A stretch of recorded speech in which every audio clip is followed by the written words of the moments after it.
everyone, and welcome to your weekly AEW Post-Show Breakdown here at BC Wrestle Pod. Of course, my name is Mikey, El Wrestle Pod, running the ones and twos and trying to keep everything afloat in these crazy times. But while I can, I never want to do these shows alone because it's not as fun to just watch me talk about wrestling. It's kind of weird. It's crazy. But if you are new here, let me introduce the panel to you. First and foremost, next to me on the screen to my right, yes, I know my directions, we have Mr. Benny, who is here. He's queer, and we're here to have a good time. Absolutely. It's a salutation. Let's rock and roll, shall we? Yeah, buddy. And then, of course, rounding out our trio of the panel tonight, he is here. He is also queer. He is Daniel Cherry Garcia, JVL. We're about to be popping them chairs tonight, apparently. Happy to be here, Mikey, and as always, it's nice to be on a panel where we don't have any bald guys that are visible, other than Benny. Be nice. I got a hat on. You do. But, I mean, the professor just doesn't want to show up anymore. He showed up once, got sick of us, and left again. Well, I don't know if you got sick of us, per se. You got sick of me, guys. I'm just kidding, no. If you only knew the half of it, I kind of feel bad, but I also don't because... like I explained last week, I had a whole entire rogue kilt and a rogue Andrew message him at the same time. I'm like, oops. Speaking of which, I'm going to grab my phone now and send a text. Do it. Watch him pop in wherever he's at. That'd be fantastic. But we are here to review another week of AEW television as we are gearing up for a really fun Dynamite happening in my neck of the woods tomorrow. But I will not be going to that show, but I will explain why at the end. And also, Grand Slam Australia is this Saturday, you guys. I can't believe what? We're finally here. What? That's not a thing. Yes, it is. Lots of things are going down, and I can't wait to talk about it. But before we get into the AEW Post-Show Breakdown, if you are new here or you've been rocking with us for the last 3.5 years, YouTube, Twitch, and Kick is where you can see us go live pretty much every single day of the week. Or if you're looking for our edited reviews, YouTube afterwards, because we upload them the day after at 4 p.m. Pacific, 7 p.m. Eastern, which I know is late for the East Coast folks, but hey, that's when the algorithm seems to like our videos. Don't ask me why. Hey, we're unique. It's wonderful. It really, truly is. Also, I know a lot of the boys tend to do their homework also because I didn't know this, but a lot of them watch the edited reviews. I'm like, okay. So that was just like, okay. But that is for all the lives and stuff. But if you're looking for something more self-contained, then the social media is where it's at because you get to see our report cards, our prediction stuff, our clips now that we're slowly rolling back out now, which has been really fun to do. And listen, we're live right now. It's live. It's great. And also, the algorithm just doesn't love my face because Mystery Wrestling, it loves Jesse apparently too. But who doesn't love Jesse, honestly? That is very true.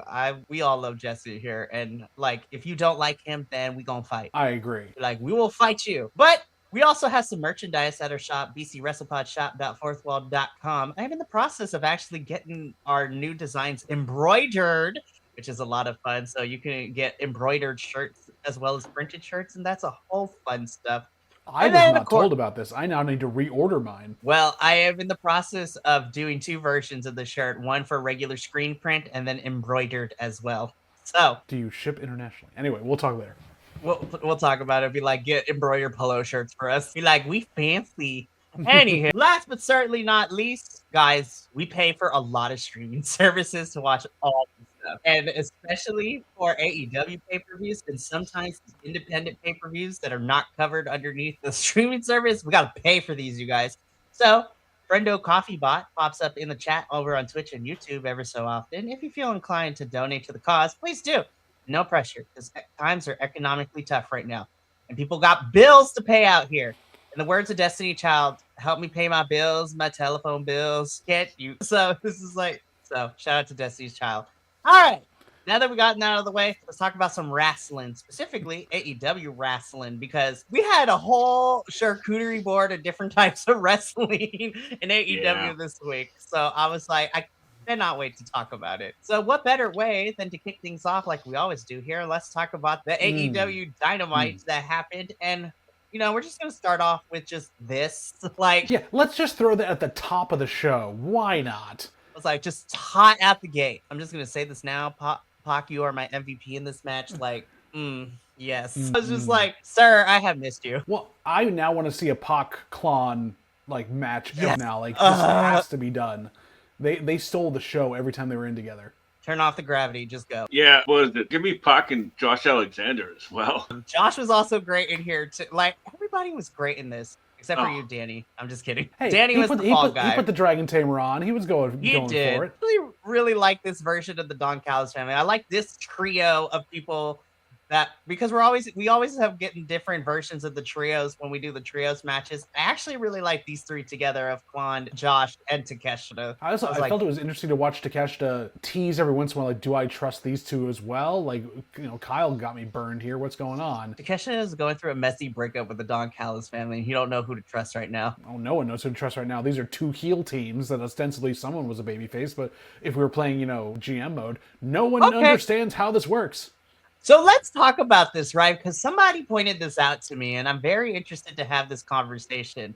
So technically, Death Riders are still, but the person that pointed this out to me made some really great points. I was just like, do we consider Death Riders baby faces? Because I was just like, are they more tweeners? Like, I think they're in a weird gray area where they're not even tweeners. They just don't know what to do with themselves because of the fact that you see, like, they play all over the place. One thing I've noticed lately is that, like, they're clearly setting up the Don Callis family as, like, the new big bad, right? With this Death Riders feud, like, they're just tweaking the Death Riders just a little bit to make the fans cheer for them. I'm sure they'll be back to being baddies anytime, Will they, though? Like, I wonder about, like, a split happening or just, like, a division down the middle and we get, like, Mox and Marina go off on their own, or, like, what it ends up, especially after this hair versus hair match coming up next week. Like, you've got the goofy heels in Yuta, and now Marina's drawn into that. You got these three that are just kind of working stiff and not really, like, furthering a storyline, as if they don't know what to do with them anymore, so they can't really lean to either side of the fence until they figure it out. And when you stick them up against mega heels like the Dom Fallis family, like, they're just gonna have to play the babyface role, even if they don't do anything babyface to begin with. And then you have Claudio out here just doing side quests at this point. Oh yeah, he's on his own. Also, AEW. Can I get one of those masks? I'm just saying. Anyways, we'll talk about it. When Claudio's mask? Yes. Jesus. I was like, no, but like I said, out of this thing, Josh Alexander did really well. Takeshita obviously does well. There were a lot of interesting pairings. I felt the weak link probably was Daniel Garcia in this, but I want to see Klon and Pac go at it, especially like C2 or anything else. It'd be amazing to watch them go at it. I completely agree with you in that, like, everybody was great in this. Like, I love El Clone. Like, I've only seen him, like, 3 times now? And, like, I'm like, yes, I'm in. It's like sort of like a Terminator, Like, every time you think he's down, he popped right back up. Listen, I love Arez so much, and he is so good, and I'm finally glad that he gets to be recognized on television for how amazing he is. 22 plus years on the Lucha independent scene, and on the independent scene here in the States, period. So good. Really? But he's been around forever. He's been wrestling forever. Now remember, like some of y'all been learning, some of these boys in Lucha Libre, they start when they're like 12. They start when they're 12. And also, I won't be on there tomorrow, but we are in CMLL. We are soon getting the Torneo de las. So, like, the 5 major Mexican wrestling schools that CMLL like has people come from, send teams of 5 and have a big old tournament to determine who is the best wrestling school. It is crazy fun. More on that information tomorrow night. But the Don Callis family actually do pick up the victory here. And for Takeshita, I was just like, I'll be like, I feel your pain. You don't know who to trust right now. I'm now waiting for, like, there's going to be a match where Lada runs down to throw a towel in for Takeshita and just completely throws him off. Yeah, like Cody in the Bullet Club. God. It's crazy that it's only February, and the amount of towels I've seen being thrown this year alone, even we're only halfway through the second month, has been nuts. I've seen like 4 already. I'm like, what happened? Anyways, so after this opening match, we go backstage. This picture. Renee's like, so what's your next move, Swerve? Nana talks. We still gonna be fighting. That is pretty much this promo summed up. Easy, understandable. It's very nice. I was also looking at the embassy towel he had too. It's still absolutely. I always love a wink to the embassy, because the embassy never dies. Never. No, it doesn't. I'm just so glad to see Prince Nana, like, on national TV for this long. After this long, like, he's so great, man. He never gets old for me. I love Nana. He's great. Well, and the interplay between the two of them, like Swerve doesn't need a mouthpiece, but when he has Nana and lets him talk, it's just like, oh yeah, we're gonna completely let this go off the rails in the best possible way. I'm just saying, man, there's something about, I don't want to make it a race thing, but between like Nana and Stokely, I was just like, there's just something there when natural charismatic characters get on screen. It just makes everything better. It does. The flavor it adds is so much more delectable in the stew that we have. And in certain cases, like with Swerve, who doesn't really need a mouthpiece, it does add to it. And then Stokely, I'm going to be careful on how I say this because I love FTR, but I do think sometimes that some of their promos hit, some of them don't, but Stokely always makes it great. I was just like, all right, Stokes, we love you. Thank you for helping these poor white men. These poor white men. Menses. We're going to talk about them in a little bit. So after Swerve and Nana are backstage with Renee, we get a squash match, which I love, of course. I love this outfit from Tony. I was just like, yes, ma'am. We're just like, just let the tag team championships and trios championships also include mixed tags and mixed trios champions. Like that. They need it. They obviously do. I will say also, great job in AEW here creating doubt, like showing doubt in their baby faces in the best possible way. And Toni Storm, especially the way she delivers it, but also going down that camp route of like, oh gosh, I don't know what we're gonna do here. I really, and like, believably, like, I really don't want to lose my hair. I love it that like that they're like I can't be bald, and like Luther's in the background. Yep. Luther's like, really, you guys? Well, shout out to AEW because they did mock photos of what each person would be like bald, and I was just like, Cassidy would be okay. Wheeler would be hilarious. Tony would be probably down for the cause. Marina scares me in the best way possible. I'm like, Marina would terrify me. I was like, the problem becomes G.I. Jane, and it would be nuts. Which kind of works. It does. So but I'm also, excited. But we think back to, like, also you look at the history of it. What was involved the last time Orange Cassidy was in a hair versus hair match? And Yuta was there with his short hair. Like, Yuta was involved. All these people have been involved, and none of them have lost their hair yet. Like, I don't know. So it's official. Somebody's losing hair on Saturday. It's going to be great. I cannot wait. This is a fun squash. Go ahead, Benny. Sorry. No, I see this, and I'm with you, Benny. I'm totally with you on this. Would she, though? Or would she just, like, own it and, like, paint her hair on or something? Like, because I see, like, her coming out in a gag with, like, full bald hair and then just eyeliner that's down all the way, and she's completely lost herself. Oh, it'd be pretty great, but, like, a Marina with, like, a Grace Jones sort of look. That sounds pretty fun, too. Yes, come through with the references. Yes. We love Grace Jones up in here. Alrighty. So I'm looking forward to Saturday. We are quite done because we're going to see everybody involved on Saturday, too. So when we get to Collision, we're going to talk about it. Clark Connors and Gabe Kidd brutalized and kidnapped Darby Allin. I was just like, what is happening? Well, you know what's happening. They left this for too long. It's just another way for Darby to get beat up, and Clark Connors can't keep his shirt on. Like, we know this is going to happen. Oh, no. Now I've lost everybody. Man, no, I'm still here. I was just wondering, like, when Henry Rollins was going to pop up. I mean, it was a Black Flag, like, music video. That is very true. Clark, I'm disappointed in you. There was no Wheelson in any of this. Yeah, like, you know. That's who we were waiting for. Where is Wheelson? Wheelson was on the Jeep that he was driving. That's true. Yeah. Wheelson was a cameo. He was a guest star. But I'm just like, damn, Darby just get beat up. I swear, every feud for Darby summarizes like he about to get beat up, and we about to see him die again. There's no other storyline for Darby. He just gets beat up and dies, and then comes back to life. Yes, he gets beat up and dies. He dies. We're not done with the Homicide Squad here because we're gonna see them later. Is that what we're calling them now? Is Homicide Squad? I don't know. Attempted murder. Just the Psychopaths, Bullet Club, War Dogs. Not to be confused with FTR, aggravated assault, allegedly. Yes, allegedly. Allegedly speaking. So we're gonna talk about the War Dogs a little bit later in the show. But right now, Mark Davis, I love you. I was just like, I immediately knew. I was like, I knew what this was happening. So we get Hangman Adam Page versus Mark Davis. Fine enough match. I knew where we were going with this. I was just like, all right, get a win for the Hangman. Well, here's my question to you. Do you think that it's Mark Davis in this spot if Jake Doyle is still okay and hasn't torn his bicep? I don't think so. I think, well, who knows? Or do they send out Hechicero? I mean, they could have, but a little bit of behind the curtain. I figured that Hechicero was going to be kind of busy somewhere else this past week. That would make sense. Also, he's going to be busy for the next 2 weeks too, because he's not going to be on AEW television. However, he is going to be as part of Fantastica Mania.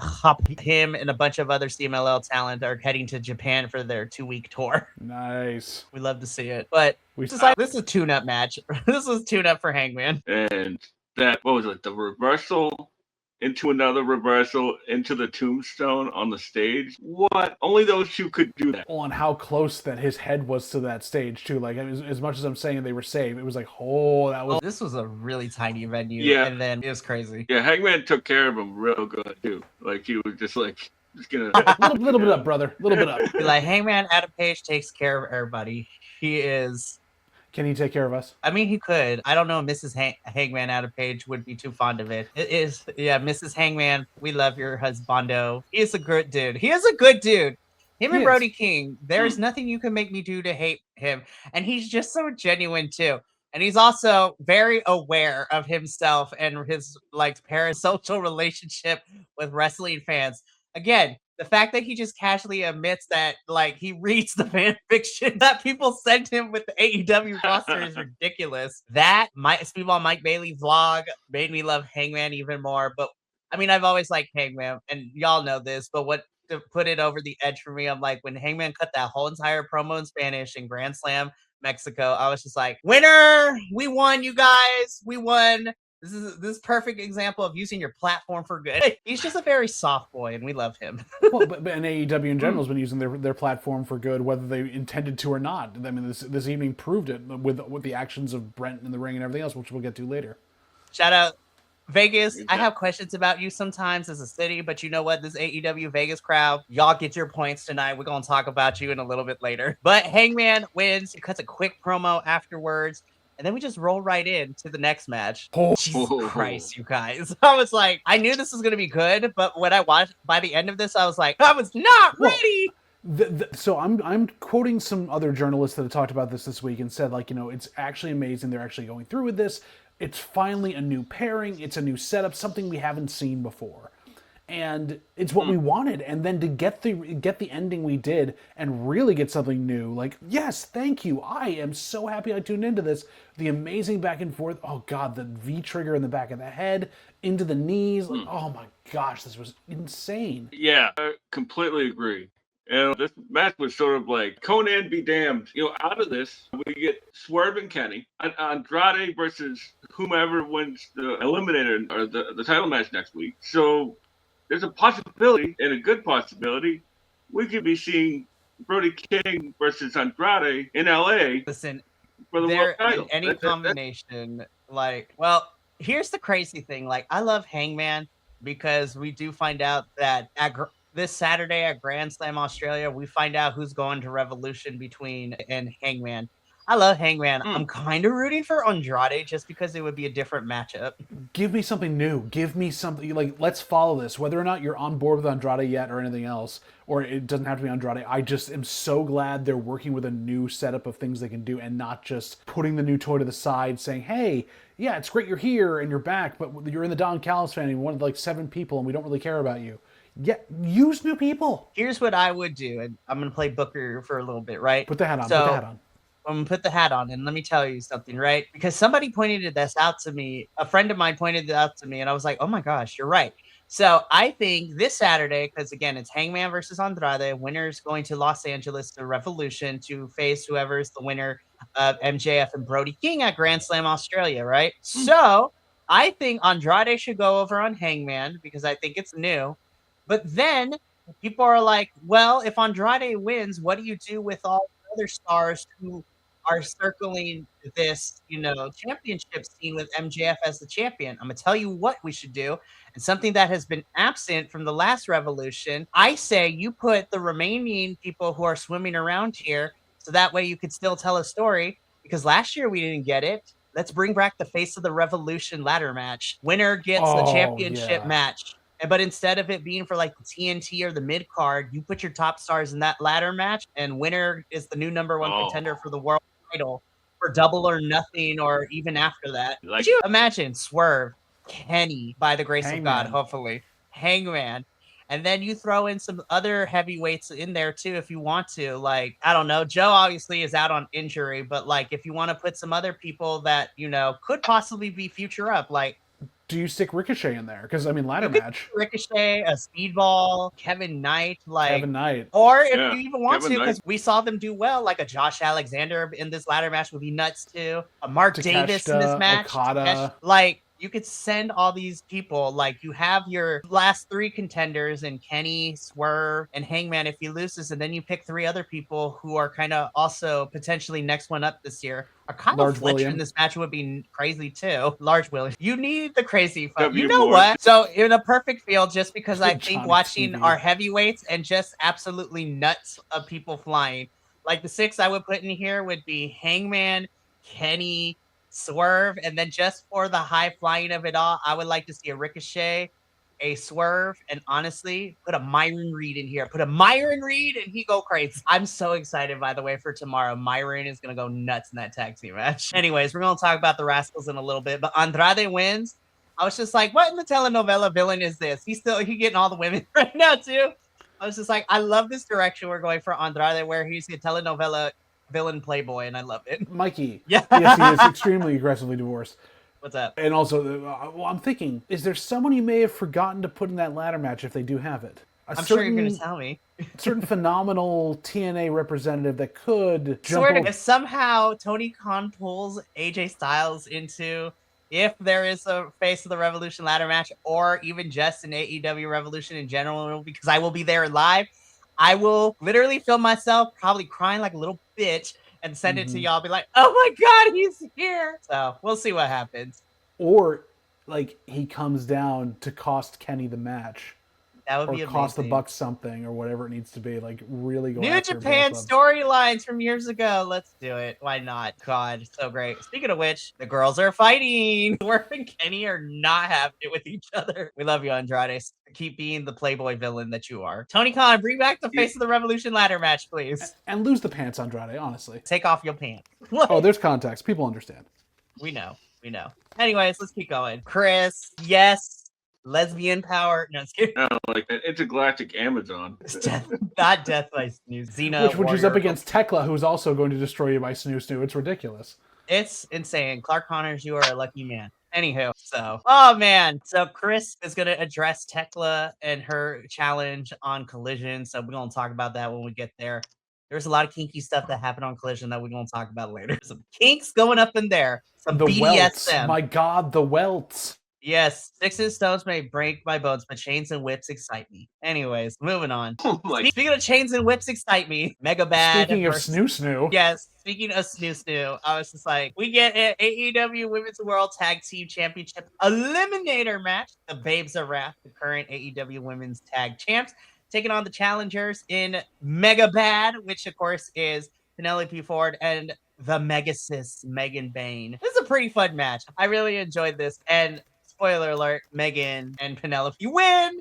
So they earned a shot at the title at Grand Slam Australia. And I'm like, so Mikey, this is also something that got brought up by like Wrestle Talk and a bunch of other places. You know, AEW has had a lot of run of this, like, you know, eliminator matches, especially in ROH, where like they're a good showcase, but it's very rare where you have anybody really win them, if not outlast them. And we had, out of the blue, multiple ones this week where people actually just crushed. I mean, how do we feel about the fact that like this is a full turnaround on that? Does that mean now the stipulation is like done? Like we've shown it doesn't really matter anymore? Or is this like a cool new way of looking at it? So here's my thing, right? And we have been on the air long enough, and JVL, actually both of you, JVL, you've heard me say this as many a show with me.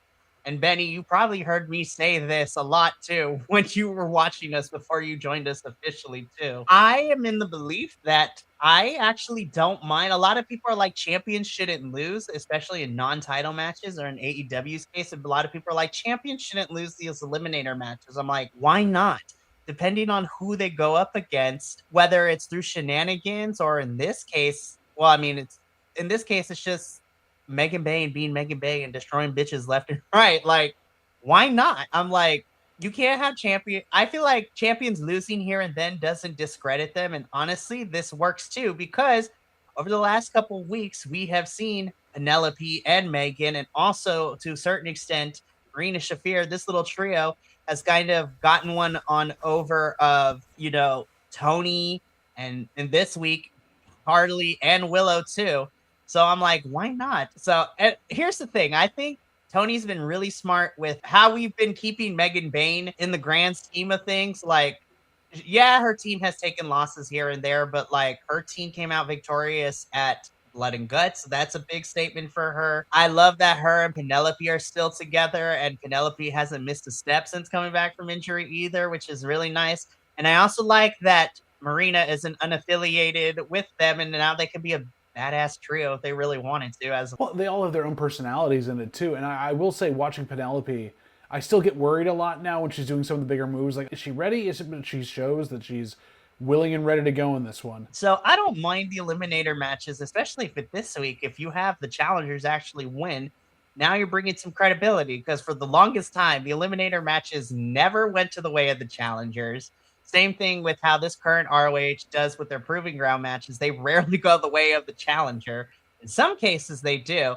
And honestly, shout out to Lee Moriarty, because them time limit draws, though, to get those challenges made have been really fun to watch. Lee Moriarty is probably my favorite pure champion in this rebrand of ROH. Like, Lord, Tyga style, love him. But to answer your question, JBL, I don't mind it. I actually like that we saw a lot of eliminator match challengers win their matches this week to get shots at the titles in definitive fashion. Benny, how about you? Yeah, I think the eliminator thing as a concept, right? Like you have to give somebody a win at some point, and to make the gimmick work, right? So we've seen enough of the pattern of Tony's booking to know that an eliminator it's just not going to go in the challenger's favor. So when it does, it's a nice little change. Fully agree with you. It was interesting to me to watch this happen this week, where it was such definitive fashion. Like, if we've gotten a challenger winning, it's always been either by time limit draw, you said, Mikey, or by like some weird dusty shenanigan finish. These were both, for lack of a better word, complete and utter one-sided affairs. Like, they really took it to both champions. 100%. And so I'm excited. So we're going to see the championship match this Saturday at Grand Slam Australia, which makes me really excited. Again, Harley gets to perform in front of her hometown again. And, we'll see if the Babes of Wrath can hold this titles against Megabad here. I'm excited. This is going to be a fun match. All the matches for Grand Slam Australia are hella fun, and I'm looking forward to every single one of them. It's going to be good.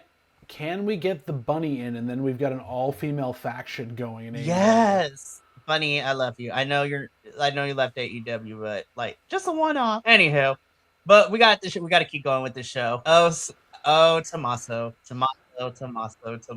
We had Goldie, now it's Sylvie, and I loved it. He issues an open challenge for Collision. That is pretty much where this is. Listen, I love Psycho Killer Grandpa Tommaso Ciampa. I was just like, I love it. And there's rumors that his wrestling husbando in this weird polycule between him and Johnny and Candice, their contracts are also coming up really soon too. Could we possibly see Johnny wrestling and the Poison Pixie make their way to AEW? The short answer is, God, I hope so. Do we see then a DIY reunion to go up against the Young Bucks? Johnny, it is in November. So that would be rather neat. I think they have enough time to build to it. Absolutely. Yeah, I think so. We're going to see Tommaso later in Collision. So we're going to talk about you a little bit later, Tommaso. Yeah. This wasn't a bad match, but this definitely was the weakest part of Dynamite for me, unfortunately. Yeah. And it's by no means the Ricochet and Jungle Jack's Perry fault. It's just like, I haven't been really vibing with the feud, but you know what? It is what it is. They still put on a pretty good performance. Ricochet continuing to sell his ass off still half the time. Oh, yeah. God, Ricochet, we love you. Jungle Jack, I know we trying, but it's really hard when we just got Luchasaurus back and now he out again. I'm like, damn. I don't know. Well, I also feel like they did what they could physically for this story to work, but it just didn't seem to have the fire they needed underneath it for a championship match. And I think it was a foregone conclusion. We knew that there was no way Jungle Jack is taking this off of him, even though we had, already an eliminator match go the way we didn't think it was going to go.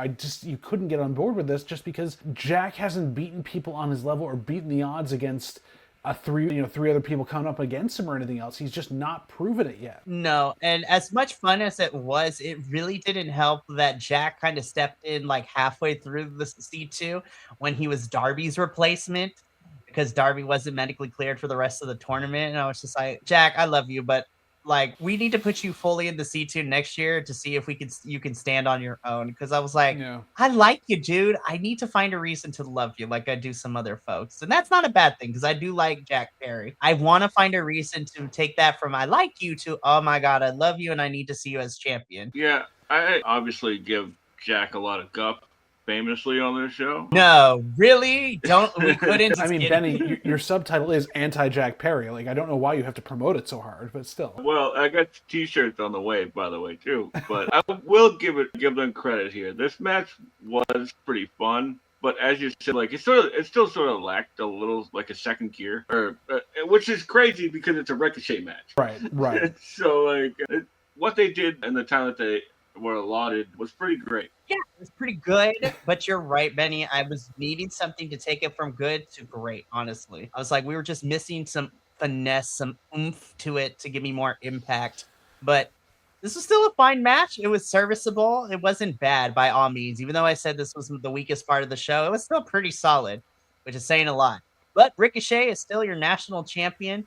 And we're going to see what happens next with good old Rick O'Shea in this title defense. I mean, obviously, is he going to do something at Grand Slam Australia? Are they actually going to showcase it later on in a week or two? Like, what has the national title become except just another title belt? For Ricochet. Yeah. I know. The whole point is for him to go around. I'm like, I need Ricochet to go to Hog. I need him to go to these other independent promotions and put this belt on the line. I was like, I don't know if it's because it was Orange Cassidy, but damn, Orange Cassidy fought everybody across the world with this thing when he was international champion. Exactly. I need Ricochet to go across the states and defend this thing across the states. Shit, we had him go to Mexico and do it too, and it was fantastic. Like, we need more of that, please. Drop him in, Mystery Wrestling or like Maple Leaf Wrestling or something too. Like, put it up there. Him and Mystery Wrestling would be. Listen, we have seen that independent promotions are willing to put their champions on the line. Like Mystery Wrestling, throw Ricochet on an MLW show. Throw him in a Wrestling Prestige or something. Like, literally, I just saw Karrion Kross and Bear Bronson. That match was fire. Like, yeah. God, that match rolled. Anywho. Stick him in Pro Wrestling Eve and see what happens. It's crazy out here, but I want to see him. You know what? I'm going to be so for real. I don't know how it would work, but Ricochet and DDT would be kind of fucking hilarious. Hasn't he had a run in there? I need to do my checking here. I need him versus Mao, like, immediately. Like, Mao versus Ricochet would be hilarious. Anyways, so we got to keep it going because we do have a collision to talk about. Part 2 of Clark Connors and Gabe Kidd brutalizing Darby in the desert. They choked out a whole production person, and I was just like, guys, don't do that. How dare you? I was like, rude! We literally watched. I was just like, Darby and Gabe getting injured, like, simultaneously, like, after each other threw the wrench in this plan. And so I'm like, we're watching Darby die, but what else is new? All I was waiting for on this was, like, Sting to come out of the thing and go, what's in the box? What's in the box? For reals. Also, back to my previous thing, Ricochet was the DDT Iron Man heavy metalweight champion in DDT. Send him to DDT. You know what? Ricochet versus Chris Brooks, book it. Like, let's do it. Jonathan Gresham. For reals. Yeah. Yo, Emmy versus Ricochet would kind of slap. Not gonna lie. Oh, literally and figuratively. Literally. I love Emmy so much. Shout out to Emmy. We love you, girl. Anyways, Darby gets murdered again. What else is new? And yet he comes back again from the dead. He rises from the dead. He is a phoenix and rises from the ashes. They might be Sting's ashes, but still. This was straight out of Jackass. Like, for real. Johnny Knoxville's gonna pop out. He's hosting Fear Factor now. He's gonna pop out. Right? Okay. We did have Vera on like 2 weeks ago. That was crazy. A Ram Bam Margera appearance was so crazy. I was like, that was not on my bingo card, but happy to see that he's alive, I guess. Because I know there was a period of time I was like, yo, who's checked in on him? Because we haven't seen him in forever. Didn't like Hulk Hogan think he was dead? I mean, Bam Margera has some crazy stuff, but I care more about him than I ever did Hulk, and that's a fact. But I one thing we did miss in the segment is we needed a random Paul White just riding Darby around. Yo, not gonna lie, Paul White, your transformation on the Instagrams, my guy, be like, yes, sir. We love that for you. Anyways, let's keep it going because main event time. And I'm looking at the time of this. I was like, we got 5 minutes left. What the flip is about to happen? So I'm just And gonna let this. I love they sold this so well too. Like Tony and everyone on the commentary, like, we're gonna stay with this. We're gonna be For here as for long a as while. we need to. Exactly. It was crazy. Oh. So the main event, AEW World Championship Eliminator match. Vegas, I put a pin in it earlier, but this Vegas crowd, like, I have questions sometimes about Las Vegas, Nevada, the city, but the AEW Las Vegas crowd in this, y'all get one of these because y'all are on the right side of history because we got the fuck ice chance. And also, because of that, MJF gave me the best meme of the week. You can see in real time, he's like, I agree with this, but I'm the heel. I need to play something up. And so he gets campy. Right? Before like wall breaking to the camera, he's just like, yep. It was like, this Also, is what AEW is. I agree with this, but I'm the heel. Can we give flowers to Bryce Remsburg? Because the commentators were starting to talk over and everything else, and Bryce held the match off to let that land. Like, he knew what he was doing with that before he rang the Bryce, bell. you also get flowers because you are... AEW is just great. They truly are on the right side of history. Anyways. And they get all this absolutely. free publicity and stuff, like NBC News did a thing on it. All these new eyeballs on this product, and while people are saying, like, you need to be non-political and like go like down the middle with your stuff, otherwise you lose half your audience, you look at the other side of the fence and they are blatantly showcasing exactly what they think about it and stopping their wrestlers from saying a damn thing. Look at Becky Lynch's promo this week where she talked about that stuff. It's so disheartening to see from that side. And then Tony, whether he believes their politics or not, he lets his wrestlers be themselves and put themselves out there and deals with the consequences afterwards. It's so much more freeing. And also, it's not perfect, but it's freeing. Also, I want to say this too. This is the second time that Brody King has been the catalyst to make headlining news too. Because remember, Brody made headlines during the summer last year when he wore the Abolish Ice shirt in Grand Slam Mexico. And news channels, the major news channels of both left and right wing outlets picked up on it. I was just like, Brody King is out here just doing the good Lord's work, and you can never make me hate Brody King. No, definitely not. Now, here's the question on this. Will they pull the trigger on this? Do you give Brody a run because of it? Have him carrying that belt around as you get those chants in other cities, and he's wearing the shirt and everything else. Your champion, like, that would be a stance against everything at this point if he does. Don't know what they will do, whether they pull that trigger. My little heart would love that more than anything. I feel like Brody, at least in the last year, has definitely, in my personal opinion, I feel like he's earned at least a short reign, especially with the amazing work and how over him and Bandito got naturally as the tag team Brodito. Like, I feel that Brody King definitely should get a short reign. That's what my little heart says. My little logic brain in me says that no, that's not going to happen because MJF is still got gas left in the tank. And I think MJF is not dropping this until at least Wembley. I think he's holding it until then. But hey, you know what? AEW has continued over the last year and a half to surprise me. So who knows? But MJF, looking at the camera, gave me the best meme. So the matchup finally officially gets underway. Hangman comes up to cause a distraction. MJF is not having it. And then Brody King gave me the second best meme of the night. Which also, take this back for those that watch, some of us that watch too much of the other stuff. They get this over again, and Brody's been doing this for a while. And what does the other place do? Rip it off wholesale because they can't get their guy who does the sleeper to look like he's an actual, strong guy with it.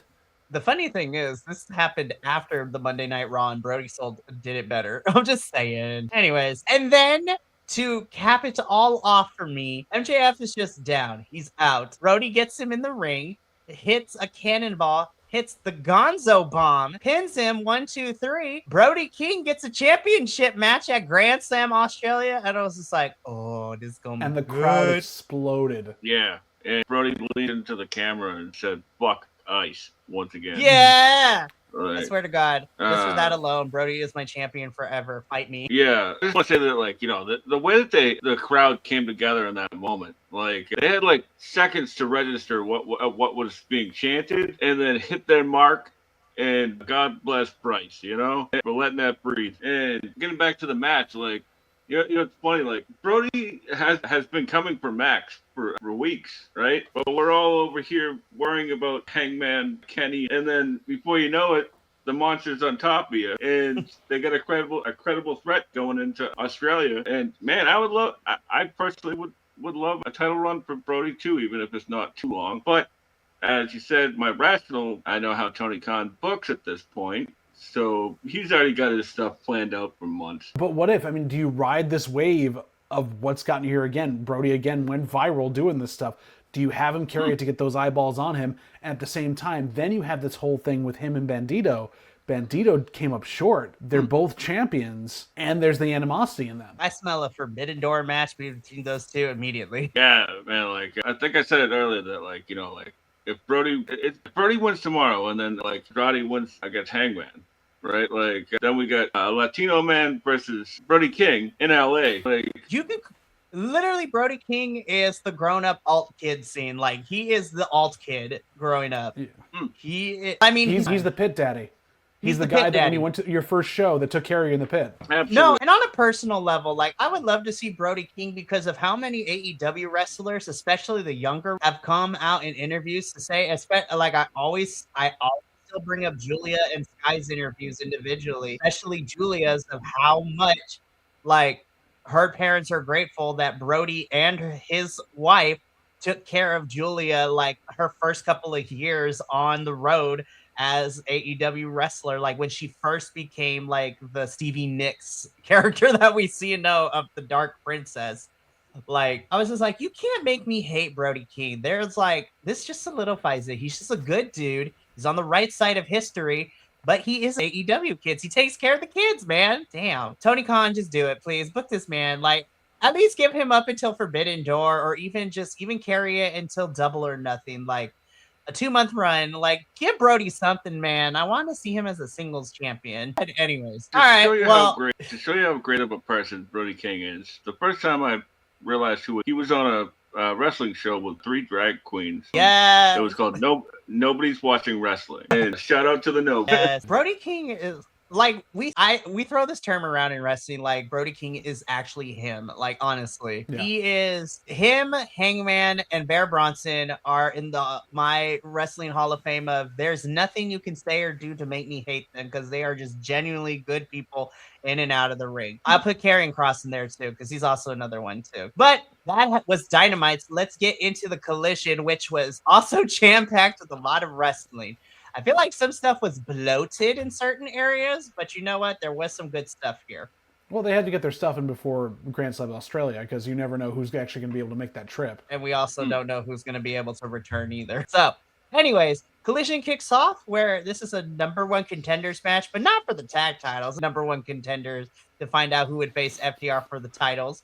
So this is literally, a spot. This is like layer upon layer of like how many number 1 contenders can we have? I have No, conspiracy theories because like the way they set this up is just like we also have a wild card. I'm pretty sure I know who that wild card is. I'm not the biggest fan of it, but it is what it is. One of these teams. I mean, that could be, but anywho. So this is Gates of Agony and Young Bucks. This was a fun match. I actually really enjoyed it. So much fun to watch them do it. And again, Goa is continuing to be really good, and I love them. And it was, again, I know I'm weeks late on this, and I said this last time, but like it was really nice to see them pick up some stuff when them and Ricochet went to Mexico and wrestled in Arena Mexico. And they did all 3 shows. They did the Friday, the Saturday, and the Tuesday show. Like, it was so good. They were great. And they were just big monsters being big monsters.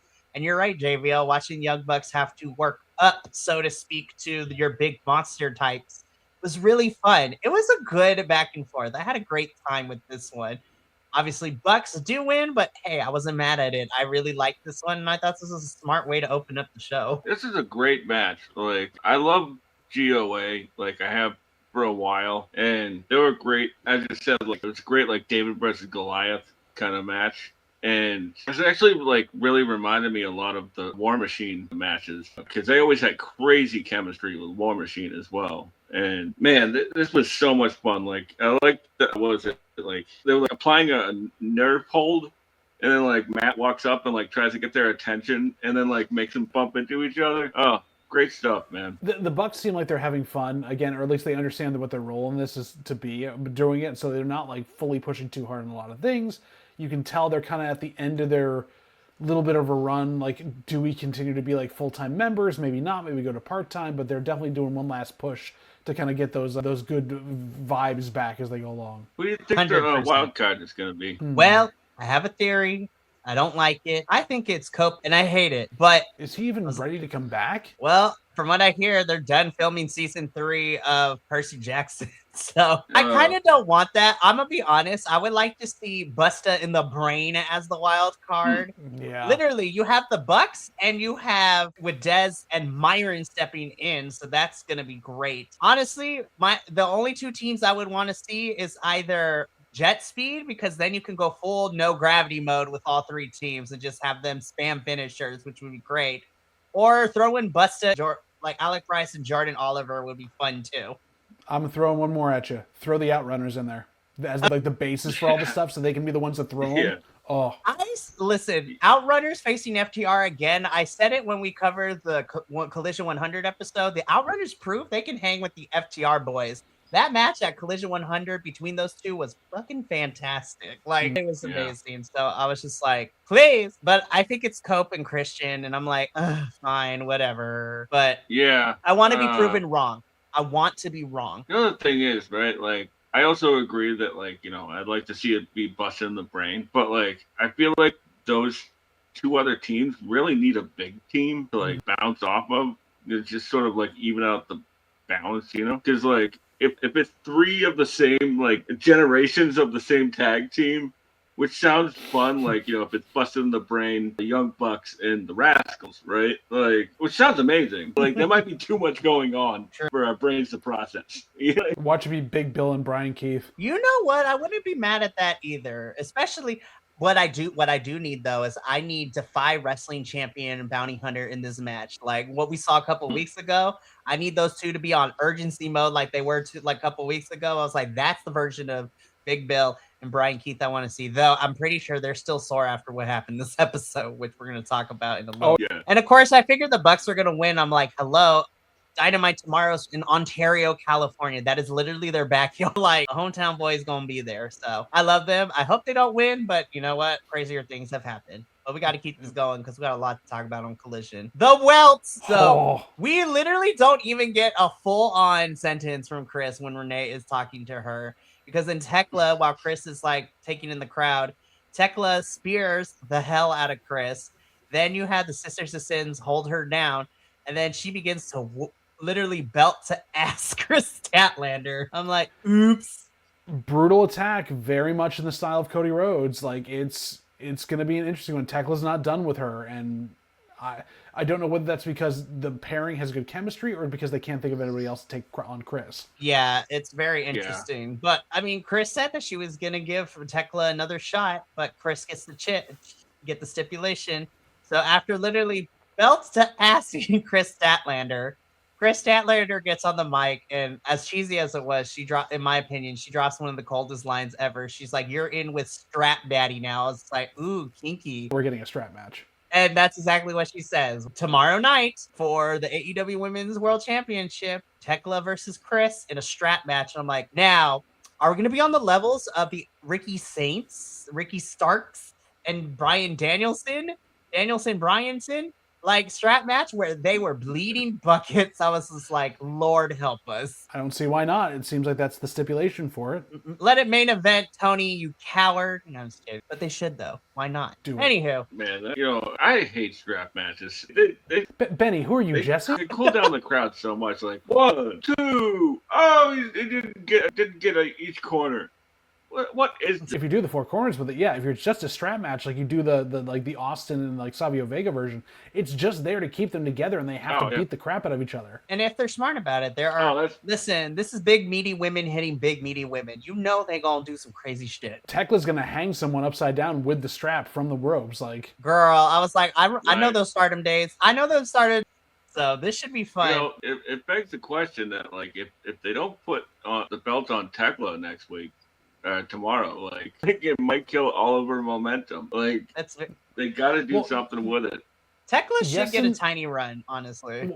But yes and no, Benny. Like then that's 2. And do you have because Tekla technically has like gotten over on Chris or anything else? I don't know whether like they need to give her the win yet. If she comes back, like there's shenanigans in this, whatever it ends up being, and the decision gets thrown out, then you're on the rubber match at that point.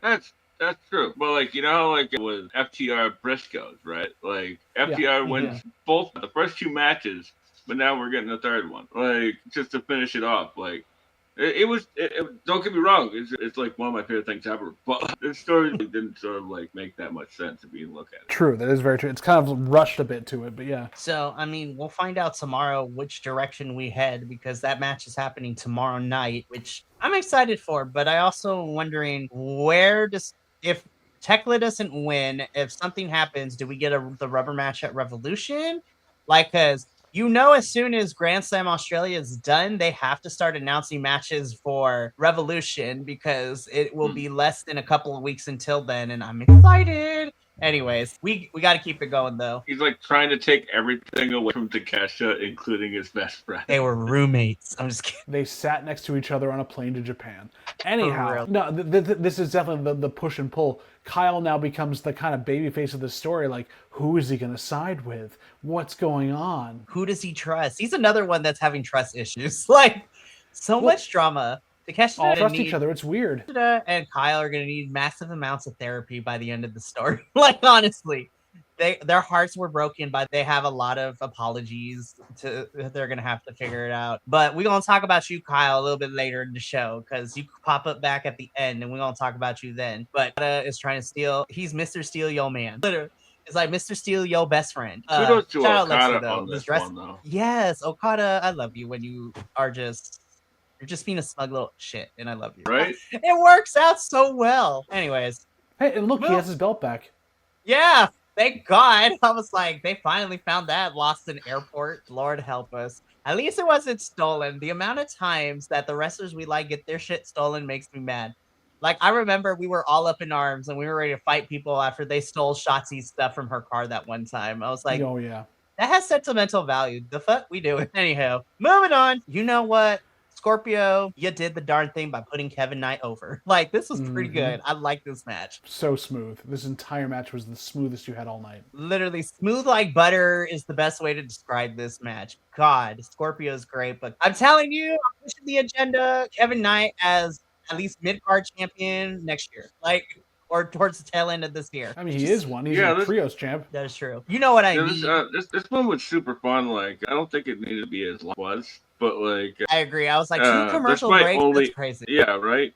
And it's like, is Sky getting built for anything? No. Why are we going through a commercial break? Because Sky isn't on TV enough that he had requested to have at least a 15 to 20 minute match. That's fair. But I really liked it. Like, and I like a good sporting contest. It's fun. It's fun. They did the sport. They did the sports wrestling. Well, this is also generational too. You look at Scorpio Sky. He was Kevin Knight 10 years ago. And he's now bulked up quite a bit to be like a little more powerhousey. It just was interesting to see that kind of like similar style, but yet way more polish on Kevin Knight. I don't want to say Kevin Knight is the diamond in the rough because I feel like he is a diamond, but I do think that with a little more pressure from some of these vets and these bigger names in AEW, I think that it would be a good litmus for Kevin to be able to hang out in like a TNT or a AEW World Championship scene sense. But this was a really smooth match. This is great. Kevin Knight winning makes me happy.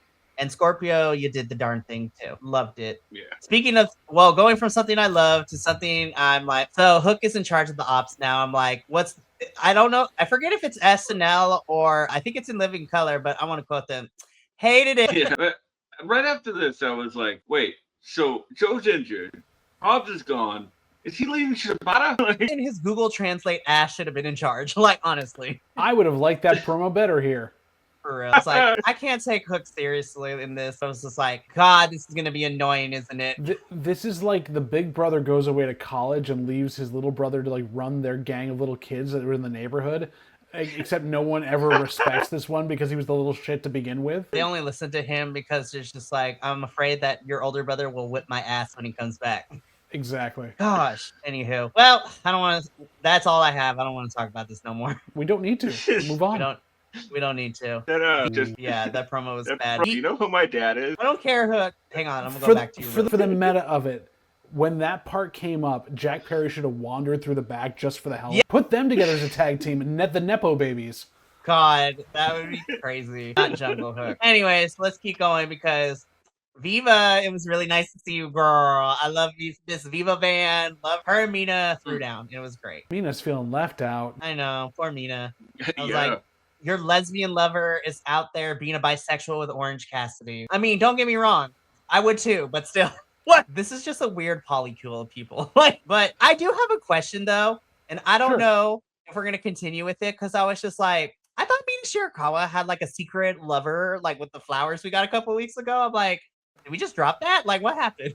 What are you talking about, Mikey? Marina. Like random storylines when something's Marina. God, Marina. Oh my god! No, if it what? is- Marina in a backstage promo said that maybe I'll send your wife some flowers again later. So, random question: do they get down with a pineapple? Like, do we think? And like, I was like, what is happening in that household? I mean, she is the problem. That is very true. Like, they both down with the pineapple. Listen, AEW is gay, you guys. It's real. AEW is very queer, and we're here for it. But back to this match. Viva and Mina threw down, and I loved it. That's all we have to say about it. Mina was really good in it. I feel like this partially, though, was them, like, saying, yeah, we didn't think that this Orange Cassidy thing would go on so long. We don't have something for you right now. We want you to keep doing the timeless love bombs, but it's not... It's got to be put on hold for a bit. But like, at least until somebody becomes bald. God, I hope Tony becomes bald, and then she'd be like, "Do you love me, Mina?" It's just weird to me that like Mina and Viva, like it was a good match and everything, but like it was like maybe 5-6 minutes. And, yeah, like, I was mad. Still, I was like, God. like Mina's like still working for the figure four. Like, how did you work over the leg good enough in 6 minutes where somebody tapped out? That makes no sense. But She's got legs of steel. She really does. Listen, those thick thighs save lives. I'm just saying. Anyways, Mina beats Viva. I really like Viva. She's one of my favorite independent women's wrestlers out there who's just popping up everywhere. Every time Viva and my favorite Chola Vipers pair up, they are also a T, and I love them. Your mom's favorite Chola Viper. Loved her. I love them. Anyways, let's keep going. Damn, Skyfly. It was just not your night. Damn. Was never going to be their night. No. Shout out to Zeta, though. It sucks that Layla is out because of injury again. But Zeta, girl, really happy for you in this position. But damn, I looked at this picture. I was just like, say a prayer. Like, y'all about to get your ass beat. They put up a fight, but they got their ass beat. Well, I find it very interesting that, like, Orange and Tony took on local enhancement talent. Right. When we need the squash match on this side, we actually use like lower card members of our AEW crew. Like, what does that say about Wheeler and Marina going into this? Rude. Just like, all right, who's here? I mean, if you go on the hierarchy of things, they've beaten better people, technically. Yeah, that's a good point. She's great, man. Like, I know she had a small run in Stardom, and you can see that, like, she's just poised for TV. You know, if only she was paired with people that were on TV. Very, very true. Yeah. I'm just gonna put this out there. I know it was an independent match, but like, if we're gonna bring in people, like if you want to do, well, especially in this women's tag division, I still think Zeta versus Emerson Jane and GCW a couple like last year was a really good match. I'm like, Emerson Jane's another one, which we're gonna be seeing her very shortly in progress. Anyways, so Skyflight put up a fight, but damn, they got the ass handed to them by the Death Riders. Wheeler and Marina tried. I was just like, don't cut black hair. What is wrong with you? But thankfully, Orange and Tony make the save, and somebody is getting shaved at the end of Saturday, and I cannot wait to see who becomes bald. This is going to be amazing and hilarious. Why do I feel like there's going to be either a close or a shenanigan pin where one of each team is pinned at the same time? And so do they end the match there and those two get shaved? If we're playing this out, it's Tony gets pinned by Marina, but Wheeler gets pinned by Orange. So they both get shaved. Yes, they should. That is how it should go. Yeah. Will they do it? I hope so, because Tony Khan is a little bit better than, Hunter and the other promotion. But who knows? We'll see what happens this Saturday. I'm here for it, and I'm glad that all four of them are down for the cause, if that is the case. Like, love them for that. I love this team, but gosh darn it, that extra could not act for shit. I'm sorry. 1, 2, the name just sucks. The professor's not here, because I want to ask him, what's worse, this or... The ops makes sense. This feels so forced and put upon. They should have just been called Ladybirds, like, honestly. Like, just... Man. I give Tony Khan a lot of credit. But one thing I will not give him credit for is coming up with names. This screams create a tag team wrestler name generator on the internet. Well, and terrible logo, too. Listen, I'm not very up to par with my British vernacular, but, like, we couldn't look in a British, like, slang book and came up with some cooler stuff. Hell, You have Mrs. Will Ospreay as a part of this freaking team, and you couldn't have asked her or Jamie Hayter? Anywho. She's Alex Windsor. That's also very true. I didn't mean like that. Damn, Benny, thanks a lot. It made me feel bad and shit. Well done. God damn it. Anywho. Well, How dare anyway, you? so sorry. Listen here, you bald I fraud. mean, derail you. It's like, no, now you made me have an existential crisis, but hey, it makes good content. But no, I'm not the biggest fan. I love the team. Not the biggest fan of this name for them. Yeah. Now, if they do come out like in pink lady jackets, I'll be like, okay, maybe we're going somewhere with this. But no, they're gonna go like Lyra Valkyria. They're just gonna be in a bunch of feathers because it's obvious birds is just slang for women. There can only be one, and that is Lyra, in my personal opinion. But that is neither here. But no, I'm excited for Jamie Hayter and Alex Windsor. Something tells me that depending on what happens on Saturday, I'm still thinking we're gonna see a 5-on-5 in some capacity between the Mega Bad and the Sisters of Sin versus Babes of Wrath, Stat Daddy, and the Brawling Birds. Anywho, all the women except for 2, like for real, Blood and Guts 2, Electric Boogaloo. Anyways, moving on from this god awful name, Tekla girl. I love these photos of you. They're great. The welts, God. She again belt to ass, and that is all as she wrote. God, I'm so excited for tomorrow. I mean, she's channeling some like severe Luna Vachon, like during this. It's crazy. Listen, I picked up on that too a couple months ago, like during like Blood and Guts when she had that chain top on. Mm-hmm. I was like, yeah, I get it now. I'm waiting for her to draw all the veins and stuff, and that would be even better. Yeah. Be like, Tekla is Betty's dummy mom. Anywho, Clark Connors, you lucky man. Y'all are some kinky shit. You know, Tyresan's part of that throuple. Tyresan is literally the third wheel. He is literally the third wheel in the whole situation. Yep. Anyways, but yeah, Tekla wins, belt to ass. Can't wait for tomorrow because this works out for both of them. This is just how Chris Statlander now gets her power ups, just getting beat up by big muscly women. And Tekla is preparing for a night out with Clark Connors. This is practice before the thing later on in the evening. Him and his fulsome looking ass. Anyways, moving on. What? Oh man. I will just say this eventually, but it just ended. But I will say Zachary Wentz, favorite person, MVP, lightweight, super kicks Brian Keith in the face after coming out of the hot boxes of limo. This is all over the place. I was like, was this the best match? No. Did I enjoy it? For the sheer chaoticness of it, yes. Zach, like you weren't gonna. Both Zacharys on both sides.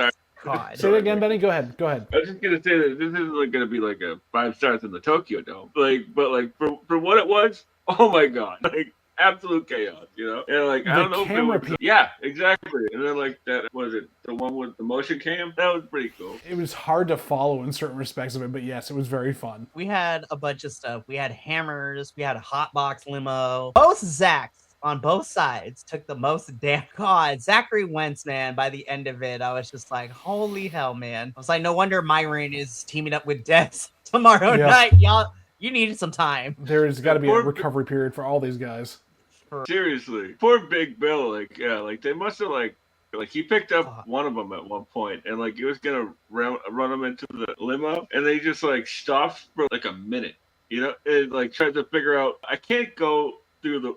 I gotta go. It's around also like, top, okay, you know? What can we make believable, but I actually don't hurt the person I am carrying right now. Like, exactly. This was a chaotic cluster F of things, and I loved it. Oh, Large William.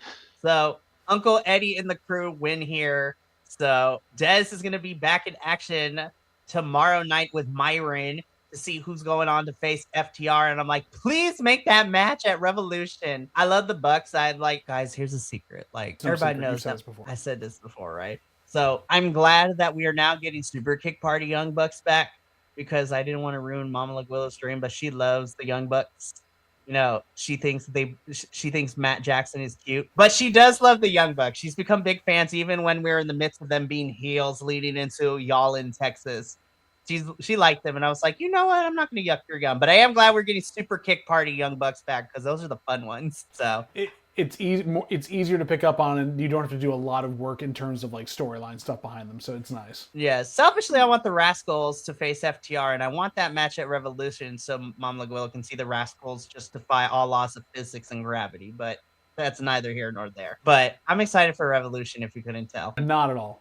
Crazy. Moving on. Oh, Jesus Christ. Like, Is this RO PWG from 2004? I'm not gonna say this too loud because I will get in trouble, but god damn. Holy crap, you guys. I'm gonna be honest, I don't care if this is a hot take. This was my favorite AEW match this past week. God damn. Like, This is how you follow the clusterfuck. It's what you do. so we get a triple threat match for the TNT Championship. So Tommaso Ciampa defending the title against both Roderick Strong and Claudio Castagnoli. And I was just like, God, these are just three old men beating the shit out of each other.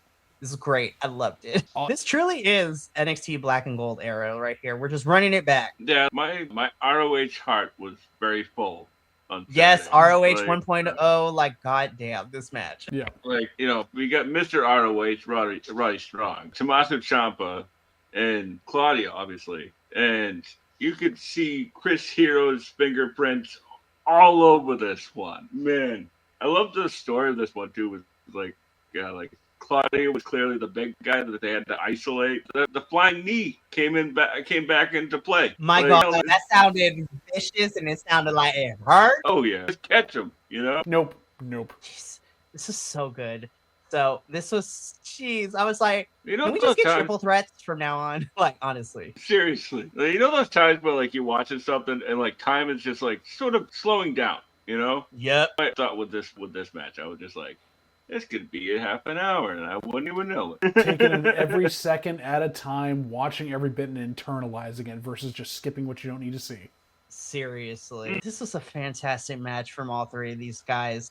Tommaso Ciampa walks out, still your TNT champion, and is confronted by a Kyle Fletcher at the very end, whom tomorrow night is facing Tommaso for the TNT champion. And I'm just like, this is going to be good. Shenanigans with Okada.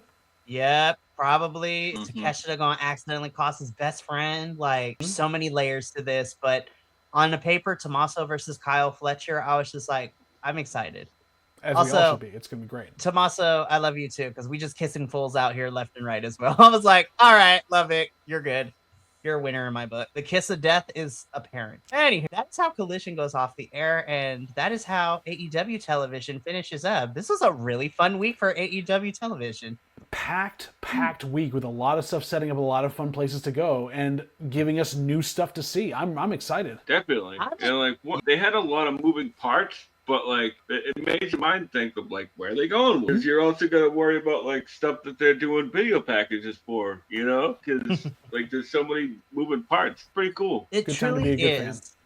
And honestly, this upcoming week of AEW television, I think is going to be really good and really important.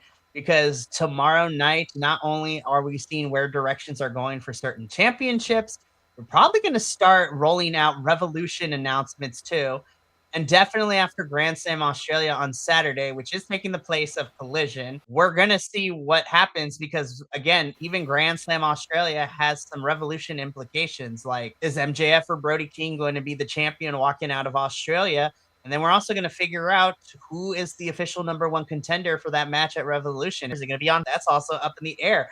Are we going to get new women's tag champs? Can the Babes of Wrath hang on and weather the storm that is Mega Bad? Also, this was kind of glazed over a little bit because it kicked off Dynamite, but Moxley is defending the Continental Championship against Takeshita at Grand Slam Australia too. So like Saturday's gonna be good. And also shout out to the Australian fans who are getting the House Rules show on Sunday, which is an untelevised house show, which I was just like, so good. I like that AEW is playing with house shows. Like, honestly. Bring them back. Seriously, so good. But tomorrow night too, like Stat Daddy versus Tekla in a strap match. We're getting the triple threat to see who faces FTR for the tag team championships. Tommaso versus Kyle Fletcher for the TNT championship, as well as some other things that are probably going to be told tomorrow night as we go on air with Dynamite. I'm excited. I cannot wait. AEW has been really fun. And honestly, it restores my faith as a wrestling fan, whereas sometimes I want to bang my head against the wall with other things I watch during the week. But AEW is consistently always giving me good stuff. Though I do have questions sometimes, but like I have questions with everything else. They are fun. I am waiting to see if the Australian crowd yells out the same thing we got in Vegas and just keeps us going. We'll see what happens. Also, Hashtag Brody for champion. God, please, Tony Khan. If you want to make a grown 32-year-old man cry, let my baby daddy win. And we all know you love to see Mikey cry. So Yes, honestly. I'm a shill. I'm a masochist. I enjoyed the tears. Anywho, that is going to be it for us here at 2. So I will not be leading the charge tomorrow night. You will get a double dose of Will and Kilt as they will be holding down the NXT and CMLL post shows because I will be out and about in real life with Mama Laguillo, and we're gonna get turned because Miss Cardi B opens her tour in the Palm Springs area. So she is opening her tour. So we're gonna go see Miss Cardi B go. So we're gonna get ratchet. It's gonna get fun.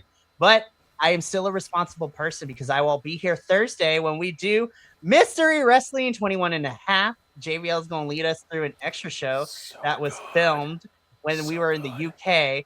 And I cannot wait to talk about it. I don't know if we're going to have actual slides that are not just screen grabs, but we're going to figure it out. But I'm excited. So that's going to be Thursday. Friday, the TNA crew will be here not only to talk about the Go Home Show edition, but we are making predictions for the second TNA pay-per-view of the year in No Surrender. So very interesting matches that have been announced so far, and we're going to see what happens with all of that. Then, depending if MLW gets their shit together, I'm either going to be here Saturday to do a watch along for Lucha Apocalypto, or I'm going to get a Saturday off, but that's okay because either way, I'm fine with it. Give him the Saturday off. He needs the Saturday off going into the next couple weeks, please. God, like, listen, if Benny and JVL, if they only see what the March and the April calendars look like, they'll be like wanting to check in throughout because starting in March is going to be jam packed. Like, honestly, nope, like, not going to look at it at all. No, I'm not going to send that out until the end of the month, but we're already halfway through April. It's kind of, February. I'm already saying April. God. You want to get past this so bad. Well, I am looking forward to good wrestling because, like, to kind of just wrap this up and preview what the rest of this month looks like. I mean, we got Mystery Wrestling 21 and a half, TNA's No Surrender. We got 2 Progress shows coming up this month, too, because we have In Brightest Day, which is this Sunday. So that's going to be good. God, man, like Darius and Michael Oku as a tag team, I'm just like, yes, I'm excited to see them take on Lyco's Jim, and Rio is fighting Alexis Falcon. Like, that match is going to be good. I'm just excited for that show. And then we'll get to see Shotzi wrestle in Progress the week after for the Lug of Progress #4. So that's going to be fun too. And then we are kind of wrapping things up. This wasn't going to be a thing, but you know what? Because we're trying to get new friends to stay new working friends with us like we have with Nick. So at the very end of the month, I am doing a triple threat cross collaboration where I will be hosting. So Kilts and I and whoever other BC Wrestle Pod boy pops in, we are going to be doing a watch along with Nick and with our new friends, Sean and Matt of If We Had the Pencil podcast, as we're going to be doing a live watch along of the Elimination Chamber. You had me with the other guys with Pencil podcast, and then you said the event. Sorry to our new friends. No. Which is totally okay because JVL is going to be busy with other things, and he's got 2 Progress shows maybe that he has. I'm going to watch them. I'm going to definitely watch them.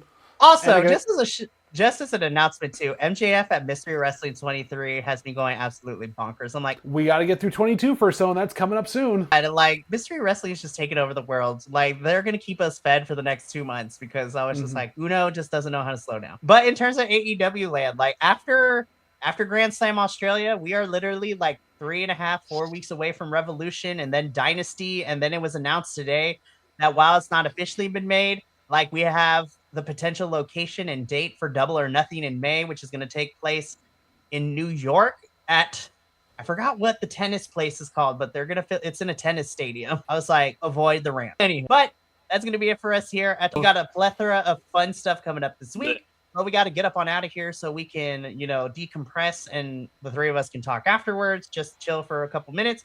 But from all of us here at BC Wrestle Pod to you at home, remember, take care of yourself, love one another, stay biconic, and more importantly than anything, you always deserve to finish your story. We love you. Will and Kilt will see y'all tomorrow for NXT and CMLL, and I will be back with JVL and the rest of the crew on Thursday for Mystery Wrestling, as well as everything else we got going on this week. But until then, and until next time, peace. We love you. Thank you so much for tuning in to another Vibe Tribe production. What's going to happen next time? Well, you're going to have to tune in to find out. But until then, remember, take care of yourself, love one another, and as always, make sure that you keep the good times rolling. Thank you for being here, and we'll see you next time.